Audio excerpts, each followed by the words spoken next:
বড় ভাইজান, আজকে আমাদের খুশির দিন, আনন্দের দিন। এরকম দিন যে কত বছর পর আমাদের জীবনে ফিরে এলো সেটা আমরাই বুঝতে পারছি। দিন কি এমনি এমনি ফিরে এলু রে বুকা চুদা? কত ধস্তা ধস্তি, কত হস্তা হস্তি, কত টানা ছিঁচড়া করে এই দিন লিয়ে আসতে হইলো বল। হ্যাঁ, তা তো বটেই বড় ভাই। ওহ, আজকে যে মনে আমার খুশির জোয়ার, কি বলবো রে কালো কুকুর তোকে। একবার হেসিলে দাঁড়াদি কথা বলছি, হ্যাঁ। হ্যাঁ হ্যাঁ, হাসেন হাসেন।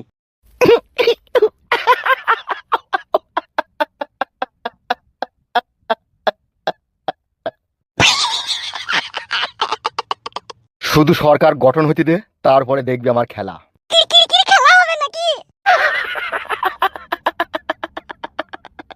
কাকা কালো কুকুর ভাই, বল কি হলো? ওই যে একটা জিনিস কিন্তু আমাদের পছন্দ হয়েছে না বড় ভাই। মানে কি পছন্দ হয়েছে নাকি?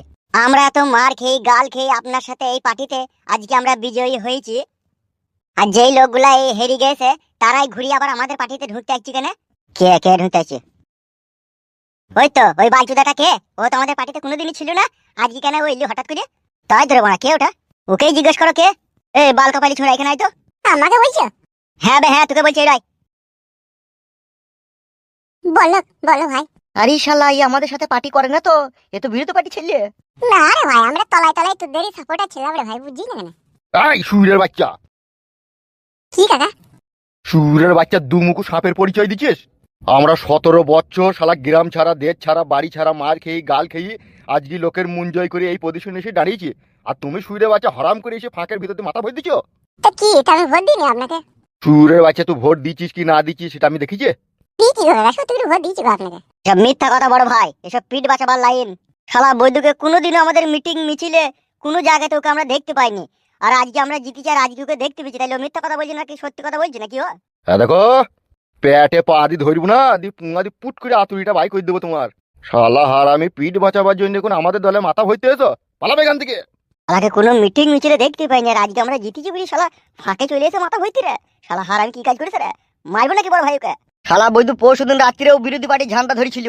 তাই নাকি? পরশুদিন রাতেও বিরোধী পার্টি ঝান্ডা ধরেছিল, দেশকে আবার আমাদের দলে চলে এসে। বড় ভাই, পেটে দুবার টুক টুক করে দেবো নাকি? রুজা কাজ করিস, আমাদের বদনাম করে দেবে তোর। খেদারে ওকে এখান থেকে। বে পালাবে এখান থেকে। বে গাঁ ওড়াই না তুই বড়া, এটা গণতান্ত্রিক দেশ বড়া। যেই জিতুক না কেন সাধারণ জনগণের অধিকার আছে, সে সব পার্টিতে যেতে পারবে। তুই গাঁ ওড়াই না বড়া, তুই বেশি কথা বলি না। ওই এমএলএ সাহেব বুঝবে আর আমি বুঝবো। বে এটা তো আগে কেন আমাদের সাথে আসিস নিবে? কোন গণতান্ত্রিক দেশ মারাইতে এসেছিস? আগে কেন একবার দুবার করে আসলি নেবে? তাহলে তো বুঝতে পারতাম তো আমাদের দলেও আসিস। তুই তো জিতার পরে তুই এলি।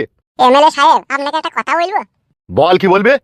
আমরা গরিব অসহায় নিরীহ মানুষ, আমাদের কেউ নাই মাথার উপরে। আপনি আমাদের দেশের সরকার, আপনি সবকিছু। তাই যেই দল ক্ষমতাতে থাকে তাই জনগণ সেই দিকেই যায়। তাই এতদিন যেই দিকে আমরা জিতেছিলাম সেই দিকে ছিলাম, আজকে ওই দিকে হেরে গেছে, আপনি জিতেছেন আপনার দিকে চলে যাচ্ছি। এটা আমাদের কোনো অন্যায় থাকতে পারে? কোনো অন্যায় নাই। আর আপনি তো একটা জিনিস আগে ভেবে দেখেন, ভোটটা আমিও দিয়েছি আপনাকে, আগে ওকে দিতাম, এইবার আপনাকে দিয়েছি।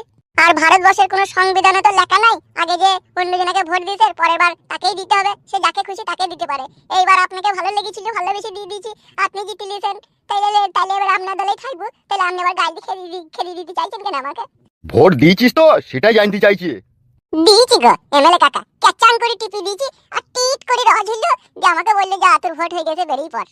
সেই জন্যই তো আপনি খুব করে সিটে বসে বলতে পারলেন। So very nice.